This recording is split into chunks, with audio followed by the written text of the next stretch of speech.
On July 23, 2011, British singer Amy Winehouse was found dead inside her London home. Just 27 years old, she joined the tragic club of other music icons like Jim Morrison, Janis Joplin, and Kurt Cobain, who had died tragically at that same young age. To some, Winehouse's death seemed like a terrible yet predictable end to a long, public downfall. Right in front of the world's eyes, Winehouse's frame had grown skeletal, and her behavior erratic. Rumors swirled about her drug addiction, her heavy drinking, and her volatile relationship with her then ex-husband, Blake Fielder Civil. But the haze of her personal demons never entirely obscured a bright truth. Winehouse had incredible talent. At the age of 19, she signed her first record deal, and by the time she was 24, she'd won 5 Grammy Awards, including Best Album for her 2006 record, Back to Black. Fans fell in love with her honest, vulnerable lyrics, her husky voice, and her determination to be herself, both on stage and off. Yet, no one could stop the personal downfall they could see unfolding right before their eyes. Not Winehouse's fans, her family, or her friends. What happened? How did such a promising star fall from grace and into the annals of history as yet another brilliant artist who died far too young? This is the story of Amy Winehouse's tragic death and the downward spiral that preceded it. You're listening to History Uncovered, brought to you by the digital publisher All That's Interesting, where we explore the uncharted corners of the natural world and the world past. I'm All That's Interesting staff writer Kalina Fraga. Today, we're going back to 2011 and the shocking death of British singer Amy Winehouse. For you, I was a flame. It kiss and lose again. 5-story fire as it came. It kiss and lose again. For Amy Winehouse, music and pain were intertwined from the beginning. Her childhood home was filled with music, classic crooners like Frank Sinatra and blues greats like Diana Williams, but also with heartbreak. When Winehouse was just 9, her father, Mitch, left the family to marry his coworker, with whom he carried on a years-long affair. Mitch Winehouse believes that his infidelity ruined Winehouse's childhood and pushed her to express herself through music. He said she couldn't articulate what was wrong in words, but she certainly did with her music. Indeed, Winehouse started to creatively express herself after he left the family. She started a rap group called Sweet and Sour and applied to the Sylvia Young Theater School, where her application showed her determination and indomitable spirit even at a young age. "I want to go somewhere where I'm stretched right to my limits and perhaps even beyond," Winehouse wrote, "to sing in lessons without being told to shut up. But mostly, I have this dream to be very famous, to work on stage. It's a lifelong ambition. I want people to hear my voice and just forget their troubles for 5 minutes." Likewise, Winehouse showed an early propensity to do her own thing. She was accepted at Sylvia Young, but expelled a few years later for not applying herself and for piercing her nose. She was always very self-willed, Mitch Winehouse told Rolling Stone in 2007. Not badly behaved, but different. Even as a girl, Winehouse was blazing her own path, a path that would soon lead to superstardom. When she was just 19, she signed her first record deal. That same year, 2003, she released her first album, Frank, which was a smash hit in the United Kingdom and put Winehouse on the map as an artist to watch. But as her star rose, Winehouse met a man whose love both inspired her greatest music and helped send her on an irrevocable spiral towards tragedy. What I wish I'd never played. Oh, what a mess we made. And now the final frame. Love. Sometime in 2005, Amy Winehouse met Blake Fielder Civil in a London bar. Their whirlwind love affair — Fielder Civil had a girlfriend when they met and later left Winehouse to reconcile with his ex — prompted Winehouse to write some of her sharpest and most vulnerable lyrics. The story of her heartbreak came spilling out in her 2006 album Back to Black. This record went where her debut album hadn't, all the way to the top of the British charts. By 2007, it was certified double platinum and earned Winehouse 6 Grammy nominations, including Record of the Year, Song of the Year, and Best New Artist. Rolling Stone raved that Winehouse is a nervy, witty songstress whom indie rockers, pop fans, and hip-hoppers can dig. She had gone from a girl who dreamt of being famous to one of the world's hottest and most admired new artists. But that wasn't the only thing that had changed in Winehouse's life. Her relationship with Fielder Civil had changed her too. It remained turbulent, but Fielder Civil had returned to her side. In 2007, they eloped to Florida and got married. According to Winehouse's first manager, Nick Godwin, Amy changed overnight after she met Blake. She just sounded completely different. Her personality became more distant, and it seemed to me like that was down to the drugs. By his own admission, Fielder Civil introduced Winehouse to crack cocaine and heroin. Amy took to heroin like a duck to water, same as me, he said in 2009, shortly before they got divorced.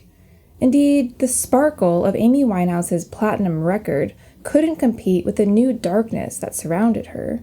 Before long, she was making headlines, not because of her music, but because of her personal demons. In June 2007, Winehouse carved "I Love Blake" into her stomach during a magazine shoot. That December, she was photographed wandering around London barefoot and wearing only a bra.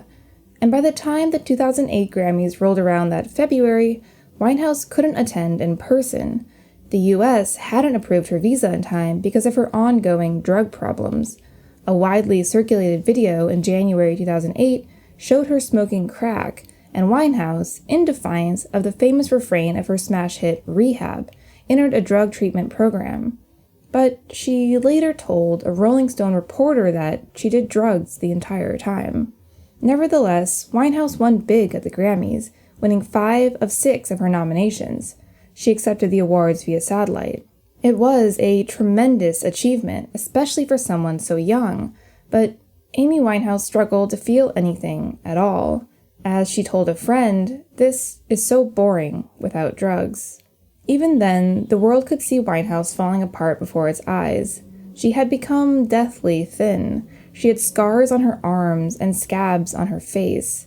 But though the evidence of Winehouse's personal demons was plain to see, what happened next nevertheless shocked the world in ways that still resonate to this day.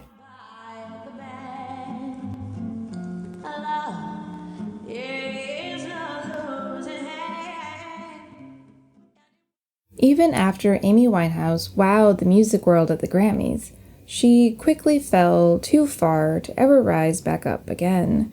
She canceled show after show. Although Winehouse had stopped doing drugs, she said that she woke up one day and decided she didn't want to do them anymore. She became increasingly reliant on alcohol. Still, Winehouse hoped for a comeback. By the end of 2010, a source told MTV that Winehouse was determined to rewrite her legacy. "This is the strongest Amy has felt in a very long time," the source explained. "She is determined to go down in history as a world-class performer, not someone who ruined a spectacular talent through drugs."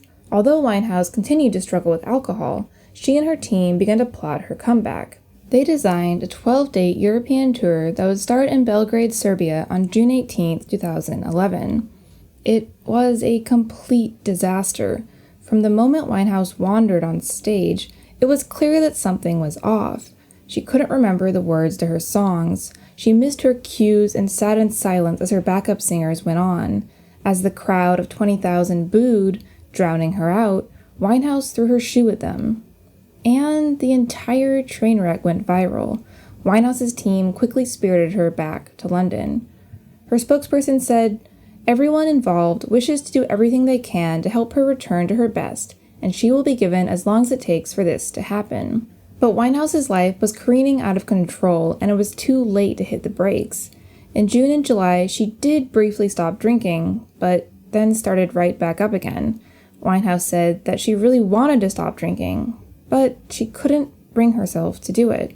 Yet the end came, as it often does, not with a bang, but with a whimper. On the night of July 22nd, Winehouse and her bodyguard, Andrew Morris, stayed up late watching YouTube videos. She got tipsy, he recalled, but seemed okay. He checked on her in the morning but didn't wake her up, and when he returned several hours later, he found that she hadn't moved an inch. He immediately tried to wake her, but she wouldn't move. The paramedics arrived at about 4 p.m. and pronounced her dead at the scene. There were several empty bottles of vodka scattered around her, and tests later showed that her blood alcohol level was 5 times the legal driving limit, more than enough to fatally poison her. She was just 27 years old. Self-professed profile till the tips were down. Although Amy Winehouse's death was shocking, many acknowledged a glaring, uncomfortable truth. Everyone had seen it coming. As one fan said, "We saw her deterioration every day, in every picture. It was like we were on a journey with her. So many people just wanted her to get better." Friends had tried to help. Courtney Love, whose own brush with the 27 Club is well documented, her husband Kurt Cobain became a member in 1994, said that she tried twice to reach out. Other stars weighed in as well. Josh Groban wrote, "Drugs took her gift, her soul, her light, long before they took her life, R.I.P. Amy." And Lily Allen called Winehouse such a lost soul. But there remained lingering guilt. As one of Winehouse's friends put it, yes, she did this to herself. Yes, she was self-destructive. But she was a victim, too. We all have to take a bit of responsibility, us, the public, the paparazzi. She was a star, but I want people to remember that she was also just a girl. She was just a girl who wanted to sing, who wanted to be famous. Instead, the world watched in relative silence as she sank into the murk and vanished, leaving behind only the glitter of her talent and painful questions about the life she never got to truly live.